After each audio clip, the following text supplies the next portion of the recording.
주님의 말씀입니다. 경청하십시오. 내가 진실로 진실로 너희에게 이르노니 하늘의 밀이 땅에 떨어져 죽지 아니하면 하늘 그대로 있고 죽으면 많은 열매를 맺느니라. 아멘.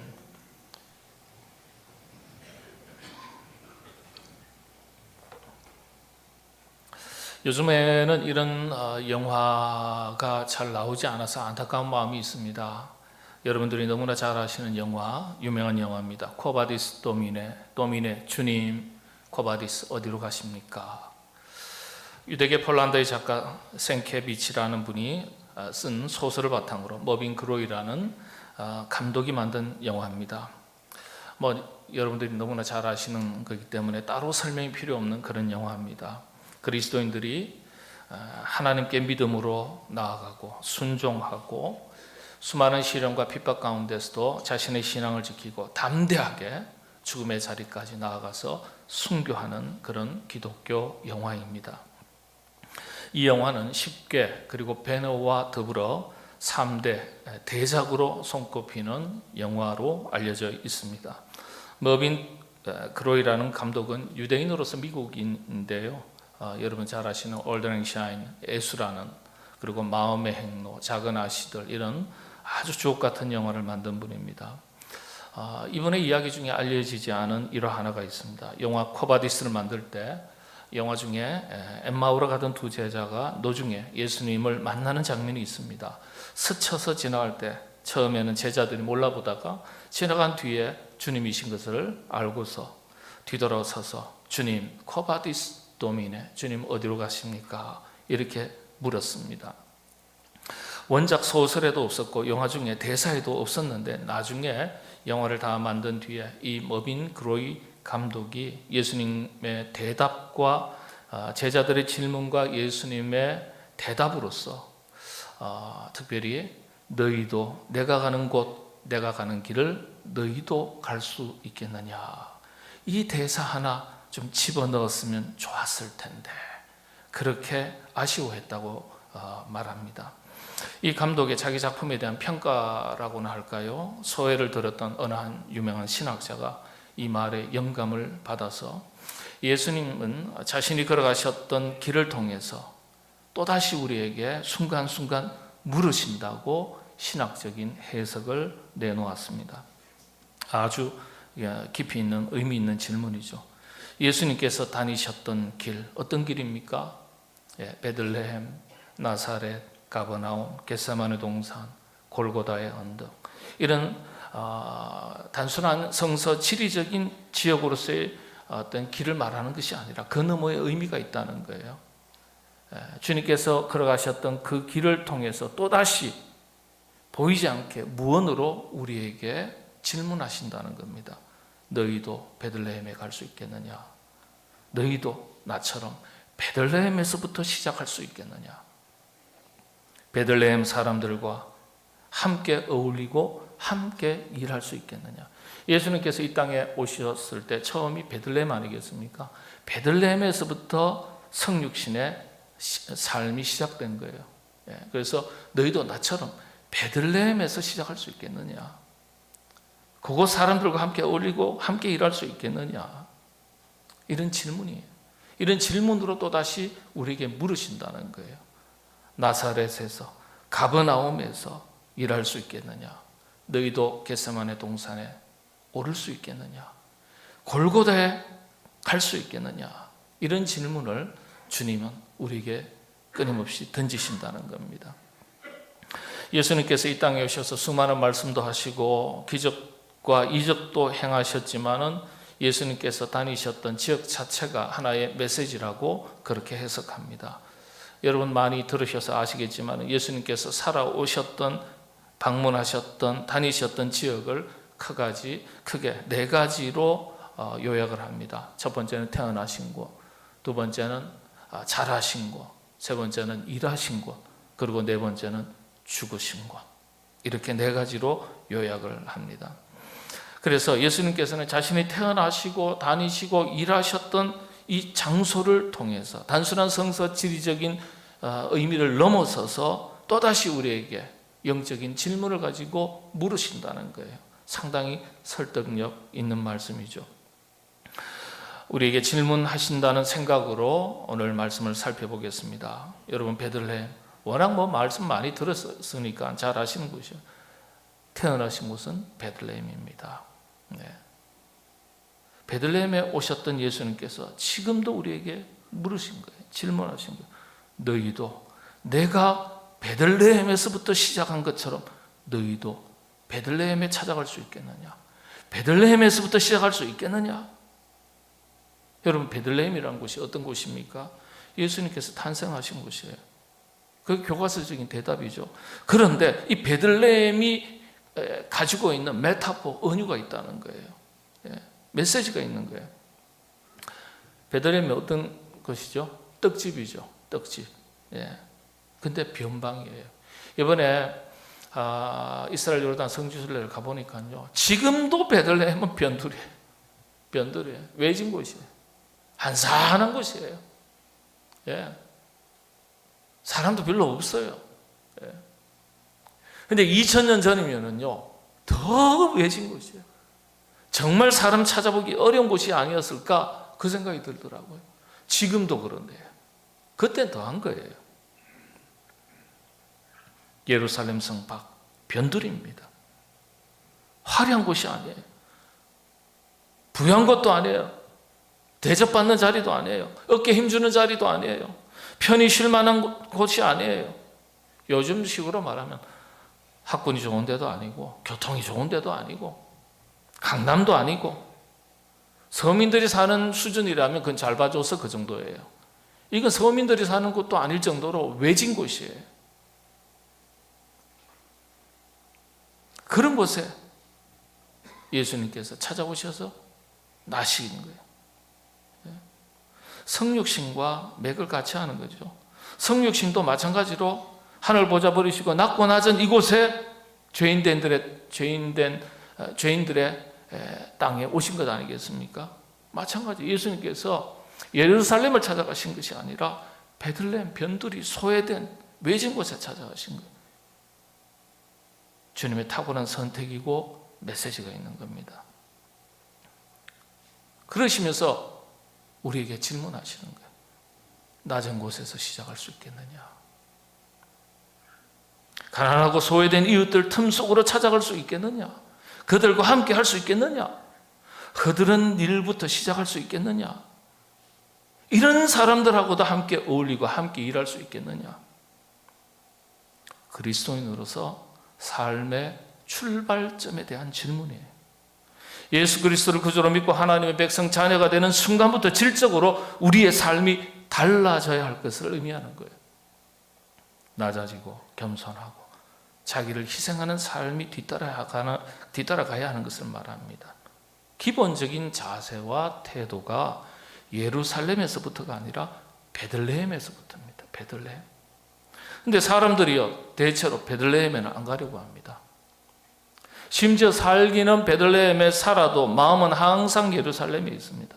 예루살렘은 마음에 드는데 베들레헴은 마음에 안 들어요. 여러분 사실 때 어디 가서 사시겠어요?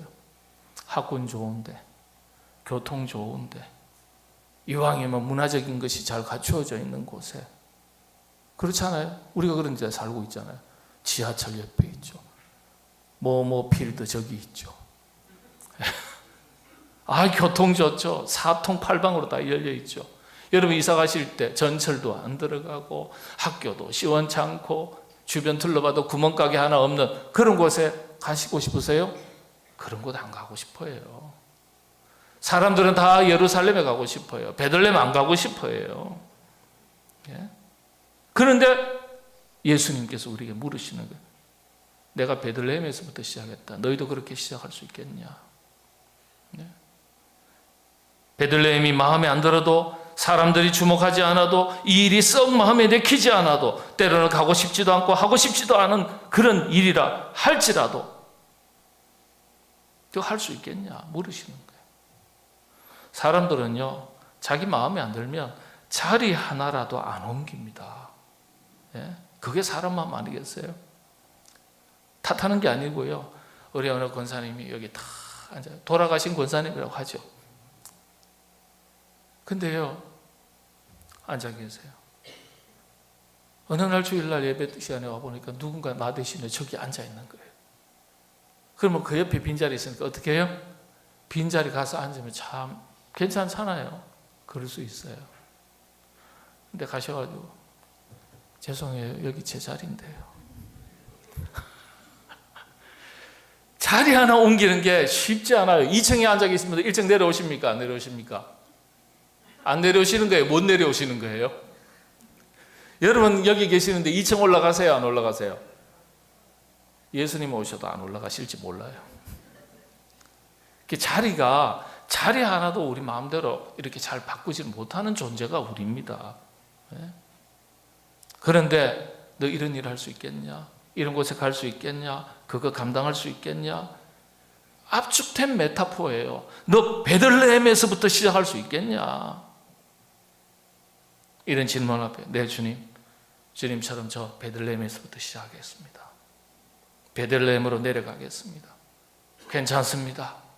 아무도 주목하지 않아도, 아무도 가려고 하지 않아도 제가 가보겠습니다.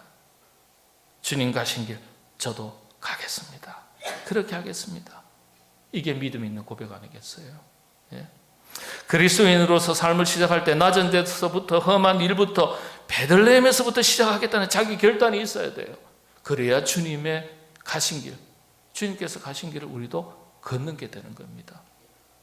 이 유튜브에 올라가기 때문에 저도 좀 조심스럽게 하는데 우리 교단의 교단장까지 총회장까지 하신 신일교회, 유명 교회입니다. 그게 이제 원로 목사님 되셨고 후임으로 배요한 교수라고, 배요한 목사님이라고 우리 교회도 오셨어요. 수년 전에. 제 후배입니다. 기숙사 한 방에서 같이 공부했어요. 저는 동양 철학을 좋아하고 저는 서양 철학 좋아하고 둘이 맷돌 갈면서 저는 서양 철학 전공하고 공부하러 가고 이 친구는 동양 철학 좋아해서 성균관대 들어가서 유교 철학 공부해서 미국 가서 다 학위 마치고 장신대 돌아와서 가르쳤습니다. 그런데 일반 목회를 갔어요. 가서 들었던 이야기를 저한테 해준 게 있습니다. 그 이전에 원로 목사님께서 부목사도 있다고 하면 기본적인 교구를 딱 담당시키고 나서는요, 어떤 이유로도 설명을 하지 않고 자네 2층 앞으로 화장실을 1년 동안 계속 청소해. 아침 저녁으로 청소해. 이러이러하니까 교육자가 본이 돼야 되지 않겠냐, 이런 설명하면 그래도 이해가 되고 수용이 되죠. 아무 말씀 없어요. 자네 2층 1년 동안 담당이야. 아침 저녁으로 꼭 2번씩 청소해. 그걸 시키는데 예전에 1년 시켰다가 6개월 줄였대요. 근데 어떤 목사들은, 부목사들은 내가 뭐 이런 일을 하려고 목사가 되고 여기 뭐 부목사로 왔냐, 투덜투덜 대고요, 못 견뎌서 6개월 만에 그만두고 몇 개월 만에 그만두는 목사들이 있다는 거예요. 근데 불편하지만 끝까지 6개월, 1년을 딱 끝까지 시킨 대로 청소, 화장실 청소 잘 했던 그 친구는 끝까지 담임 목사 책임지고 내보낸다는 거예요. 어떤 식으로든지 책임을 진다는 거예요. 그 이야기 듣고 요즘도 그러냐 그랬더니 요즘은 없어졌대요. 요즘 그렇게 했다가 하면 안 오니까. 베들레헴에서부터 시작할 수 있겠냐 이거예요. 박수 받지 못하고 주목받지 못해도, 환영받지 못해도 보잘것없는 일이지만은 아무도 알아주지 않는 일이라 할지라도 여기에서부터 시작할 수 있겠냐. 주님이 지금도 물으신다는 거예요. 남들 뭐 하고 안 하고를 떠나서 너 이거 하겠냐 못 하겠냐 물으신다는 거예요. 여러분들 물으실 때 내 주님, 저도 주님처럼 베들레헴에서부터 한번 시작해 보겠습니다. 그렇게 대답하시는 여러분 되시기를 바랍니다. 두 번째 질문이에요. 주님 잘하신 곳이 갈릴리 나사렛이죠. 이번에 갈릴리 나사렛 가보니까요, 여전히 지금도 변두리예요. 지금도 여전히 변두리예요. 2000년 전엔 더 변두리 아니겠어요? 요한복음 1장 46절에 보면 이 동네가 어떤 동네인지 정확하게 알 수 있습니다. 나다나엘이 이르되 나사렛에서 무슨 선한 것이 날 수 있느냐. 빌립이 이르되 와서 보라 하니라. 거기에서 무슨 선한 것이 날 수 있겠냐? 사람들이 그렇게 말하던 동네라는 거예요. 예? 그게 뭐가 있는데? 무슨 선한 것이 날 수 있겠냐고 일컬어지던 다양한 한계와 절망으로 가득한 그런 장소예요. 흔히 말씀드려서 볼 것도 없고 귀한 것도 없고 찾아볼 것도 없는 그런 곳인데, 그런 뜻입니다. 볼 것도 없고 찾아볼 것도 없고 귀한 것도 없다면 성경적으로 볼 때는 오직 예수님만 있는 곳입니다. 예수님만 바라보는 곳. 아무것도 없으니까. 원래 광야라는 이 히브리어 단어 자체는 아무것도 없다는 뜻이에요. 아무것도 없으니까 누구에게만 주목하는 거예요. 예수님에게만 주목하는 거예요. 광야가 그런 뜻이에요. 아무것도 볼 게 없어요. 오직 여호와 하나님 한 분만 주목하라는 거예요. 나사렛이 그런 곳입니다. 그래서 성경이 우리들에게 질문하는 거예요. 오늘도 한계가 가득하고 한계가 많은 환경이지만 그런 상황에서도 오직 예수님만 바라보고 살아갈 수 있겠냐? 수많은 한계와 벽이 있어도 예수님께서 계시다면 그 한계와 벽 속에서 견딜 수 있겠느냐? 그걸 뛰어넘어 갈 수 있겠느냐? 이겨낼 수 있겠느냐? 그렇게 물으시는 거예요. 예수님은 3년 공생애를 위해서 30년 동안 나사렛에서 사셨어요. 수많은 자기 한계와 싸워가면서 자기의 삶을 준비하셨어요. 인간 예수는 수많은 약점과 한계가 있었지만은요, 예수님은 그런 환경 속에서도 긍정을 배우시고 사랑을 배우시고 실천하셨어요. 예수님께서 그걸 보여주셨어요. 그래서 주님께서 지금도 우리에게 질문하시는 거예요. 이 나사렛이라는 것은요, 우리 삶에 다양한 장애물이 많고 한계가 많고 벽이 많은 것을 말하는 거예요. 나사렛. 거기서 무슨 선한 곳이 나오겠냐? 그게 달동네야. 외진 곳이야. 우리 개인에게도 마찬가지예요. 누구나 자기 자신에게 있는 벽과 같은 장애물들 있을 수 있어요. 자기 한계가 있는 거예요.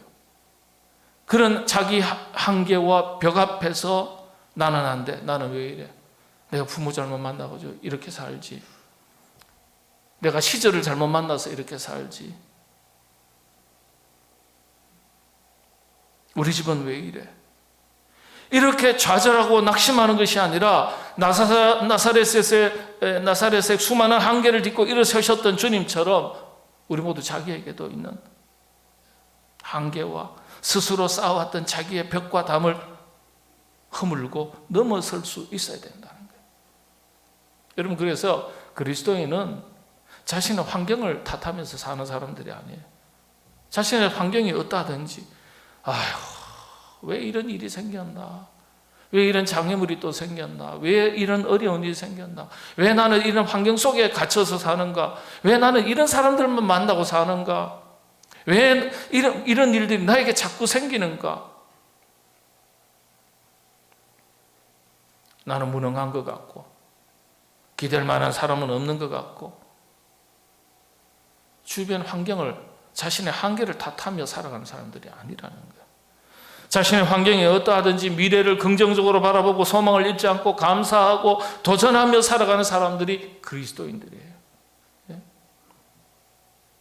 그걸 예수님께서 보여주셨다는 거예요.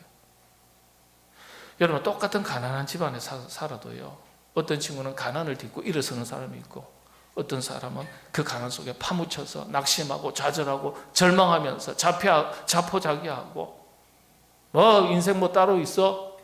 이놈의 세상이 나한테 보태준 게 뭐 있어? 이렇게 세상에 대해서 분노의 감정을 키우면서 살아가는 사람이 있어요. 예수님 그렇게 되지 말라는 법 있어요? 인간으로 본다면. 너 나사렛 동네 사냐? 아유, 거기 선한 게 하나도 없는데. 얼마나 위축이 되겠어요. 그걸 뛰어넘으셨다는 거예요. 여러분, 어떤 한계가 있으세요? 어떤 연약함이 있습니까? 어떤 장애물이 있습니까? 뭐 이것쯤이야. 뭐 다 있는 거 아니야. 뭐 그럴 수도 있는 거지. 이 또한 지나가리라. 이렇게 생각하시고 훌쩍훌쩍 뛰어넘을 수 있는, 극복할 수 있는 그런 담대한 믿음을 가진, 능력을 가진 여러분 다 되시기를 바랍니다. 세 번째 일하시던 곳 가버나움입니다. 가버나움을 가르쳐 예수님의 생애 중심 무대라고 해서 제2의 고향이라고 그렇게 일컫습니다. 장소가 주는 의미보다는 이 장소를 선택하신 이유가 더 큰 의미가 있습니다. 예수님의 일하는 방식이에요. 예수님이 일하는 방식의 가장 큰 특징은 공동체적인 방식이에요.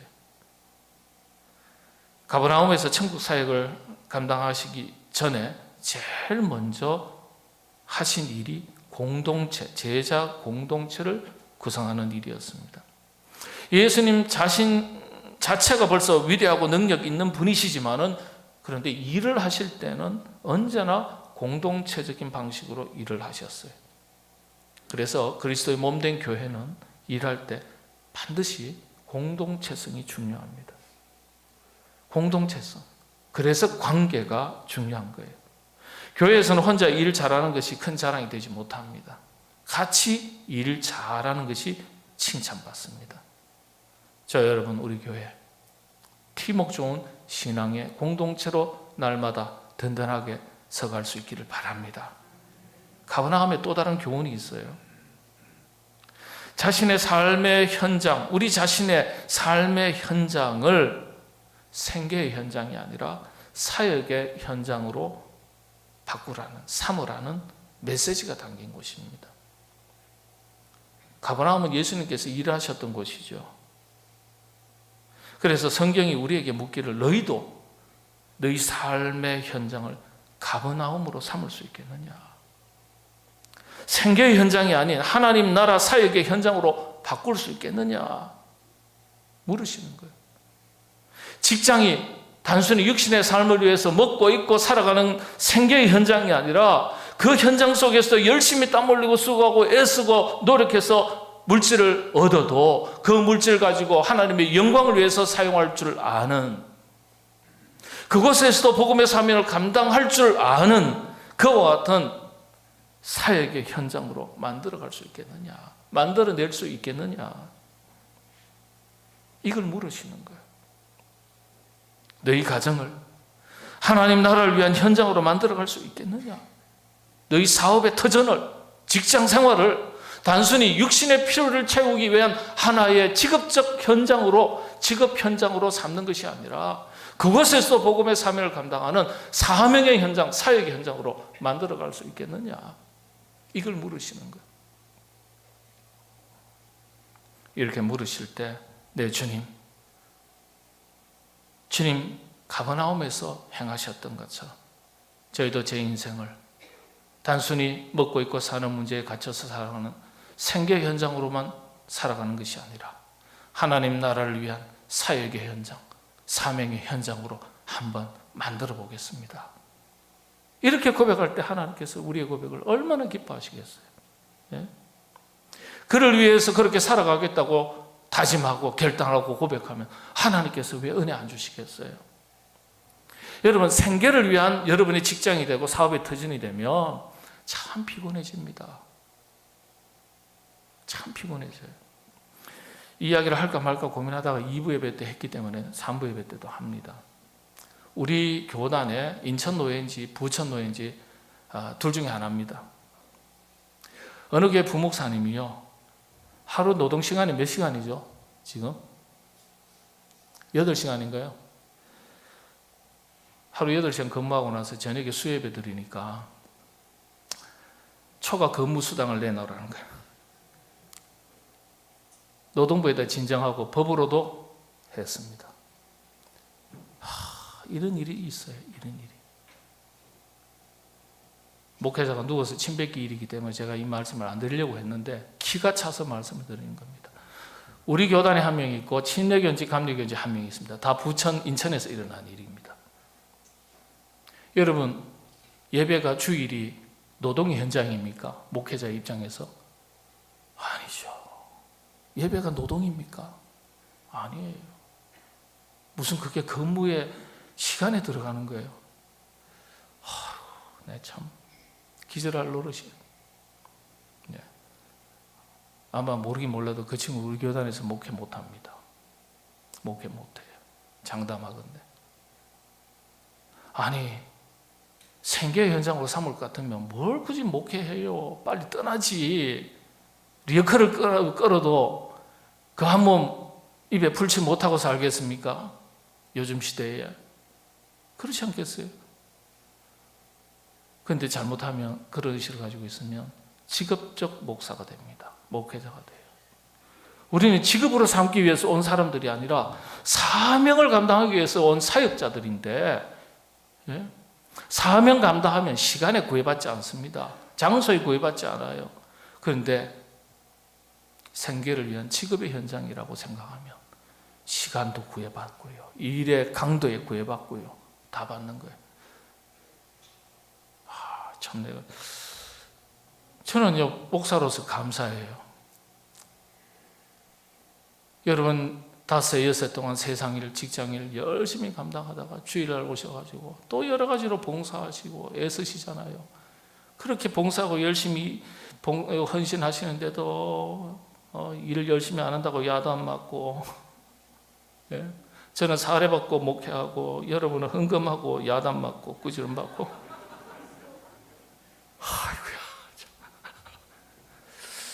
아이고야, 참 그렇습니다. 이게 이런 얘기는 하고 싶지 않았어요, 사실은. 어쨌든 간에 여러분, 우리가 단순히 이 세상을 살면서 먹고 있고 사는 것에 얽매인 직장 생활, 사업이 터전이 되면 그건 하나님께서 기뻐하시지 않아요. 그러나 열심히 직장 생활하세요. 열심히 땀 흘리고 수고해서 사업하세요. 돈 버셔야 돼요. 부자 되세요. 그러나 그걸 통해서 하나님의 영광이 드러나게 하세요. 예? 그리고 그곳에서도 복음의 사명을 감당하십시오. 그건 그렇게 되면 생계의 현장이 아니에요. 사역의 현장이고 사명의 현장입니다. 예? 예수님께서 물으시는 거예요. 너희도 가버나움에서처럼 일할 수 있겠느냐? 내가 일한 것처럼 사역의 현장으로서 일할 수 있겠느냐? 이 물으시는 거예요. 여러분 삶의 환경이, 현장이 어떠하든지 생계의 현장이 아니라 복음의 사명을 감당하고 하나님의 영광을 드러내는 사역의 현장으로 만들어 가시게 되기를 바랍니다. 네. 마지막입니다. 위에 2가지 장소를 더한다면 겟세마네 동산과 골고다 언덕입니다. 같은 맥락이에요. 예수님은 십자가 이전에 겟세마네에서 먼저 철저하게 죽습니다. 자기의 뜻은 죽고 아버지의 뜻이 살아는 자리입니다. 그래서 겟세마네 동산은 자기와의 싸움의 자리, 자기 부정의 자리죠. 그리고 골고다는 목숨을 내어놓은 곳이에요. 겟세마네 동산은 자기의 뜻을 꺾어 자신을 죽이는 자리이고 마음으로 죽는 자리이고, 골고다는 생명을 내어놓고 죽는 자리예요.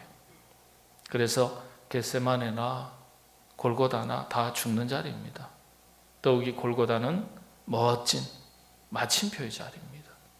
무슨 일이든지 마침표를 잘 찍는 것이 중요하죠. 우리 인생에 이런 마침표가 필요합니다. 잘 죽는 것이 정말 잘 사는 것 아니겠습니까? 죽을 때 보람 있게 죽어야 멋진 인생 사는 거예요. 십자가 예수님의 죽음을 가리켜 하늘의 미랄이 된 죽음이다, 이렇게 말합니다. 하늘의 미랄이 된 죽음. 예수님의 죽음으로 인해서 수많은 생명이 구원을 얻은 생명의 열매를 얻었기 때문이에요. 그래서 주님께서 겟세마네 동산과 골고다의 언덕을 우리에게 보여주시면서 또다시 부탁하시는 거예요. 나도 십자가에서, 겟세마네에서, 십자가에서 하늘의 미랄로 죽는다. 너희도 그렇게 살았으면 참 좋겠다. 오늘 본문 말씀이죠. 같이 한번 읽겠습니다. 내가 진실로 진실로 너희에게 이르노니 하늘의 밀이 땅에 떨어져 죽지 아니하면 하늘 그대로 있고 죽으면 많은 열매를 맺느니라. 이 말씀이요, 종려주일 오늘 하신 말씀이에요. 종려주일 오늘 하신 말씀이에요. 예. 이 말씀 하시면서 예루살렘 십자가 지시려고 들어가셨어요. 너희도 겟세마네 동산에 오를 수 있겠느냐? 십자가를 질 수 있겠느냐? 나처럼 죽을 수 있겠느냐? 이런 질문 앞에 네 주님 가신 길 저희도 그렇게 한번 가보겠습니다. 제가 한번 해보겠습니다. 부족하지만은 어렵겠지만은 그래도 힘을 한번 내고 용기를 한번 내보겠습니다. 그렇게 담대하게 고백하시는 여러분 되시기를 바랍니다. 우리도 그런 하늘의 미랄처럼 살다가 미랄처럼 아름답게 마침표를 찍을 수 있는 그런 인생으로 살아가야 되지 않겠습니까? 여기 한 가지 덧붙인다면 이 엄청난 죽음의 두 자리에서 하나님은 철저하게 침묵하신다는 사실이에요. 그런데 침묵이 강력한 메시지입니다. 하나님의 절대 침묵은요, 우리에게 순종을 요구하시는 강력한 메시지가 됩니다. 내일부터 고난주간인데 특별 새벽 기도의 시간들인데 주님의 철저한 순종의 자세를 깊이 묵상하고 하늘의 미랄처럼 자신에 대해서는 죽고 하나님의 뜻으로는 다시 살아나는 그런 은혜를 경험하는 한 주간이 되시기를 바랍니다. 여러분 기억하실 것은 특별히 고난주간은 고행주간이 아니에요. 고행. 예? 우리 한국교회 신앙의 그 문화 전통의 출발이 주로 영국 스코틀랜드입니다.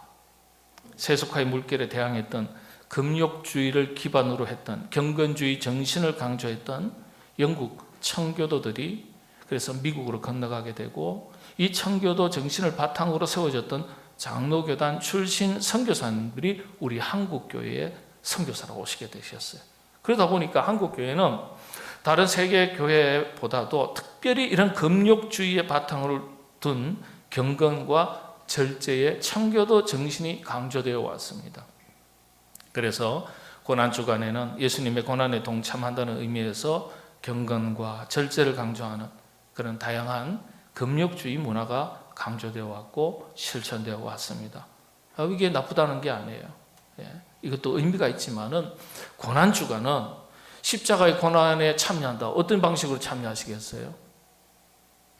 어떤 방식으로 참여하시겠어요? 십자가의 고난. 이 말은요, 조금 바꿔서 말씀을 드리면 예수님의 십자가의 고난의 정신과 구원의 은총을 더 깊이 돌아보고 집중하는 시간이다. 이렇게 이해하시면 쉬워지는 겁니다. 고난주간은. 그래서 때로는 경건의 운동이 필요하고 때로는 늘 일상생활 속에서 절제가 필요한 거예요. 왜냐? 집중하기 위해서. 하나님의 그 크신 은혜와 주님의 그 크신 십자가의 사랑, 구원의 은총 앞에 더 우리가 집중하기 위해서 절제하는 거예요. 네. 하늘의 미랄이 되셨던 주님의 십자가의 정신과 삶을 깊이 묵상하시면서 우리에게 너도 베들레헴에서부터 시작할 수 있겠냐? 화장실 청소에서부터 시작할 수 있겠냐? 우리 하나님 나라 아버지 집에 문지기를 하루 있는 게 뭐 이 땅에 1000년보다도 낫다 그런 말 하지 않습니까? 그걸 할 수 있겠냐? 이런 다양한 한계, 자기의 한계, 수많은 장애물들이 있어도 넘어설 수 있겠느냐? 삶의 현장을 생계의 현장이 아닌 사역의 현장으로 삼을 수 있겠느냐? 그리고 하늘의 미랄이 될 수 있겠느냐? 이렇게 물으실 때 믿음 있는 고백을 드리시고 믿음 있는 결단을 내리시고 믿음 있는 실천이 뒤따르는 여러분 다 되시기를 바랍니다. 기도하겠습니다. 주님 가신 길 너희도 갈 수 있겠느냐 물어보실 때 아멘 하며 결단하게 하시고 결단한 대로 지켜 행하여 겸손하게 아버지의 뜻을 따라 자신의 십자가를 지고 순종하며 하늘의 미랄처럼 사셨던 주님의 모습을 본받아 우리도 그렇게 살아가도록 성령님 인도하여 주시옵소서. 예수님의 이름으로 기도합니다. 아멘.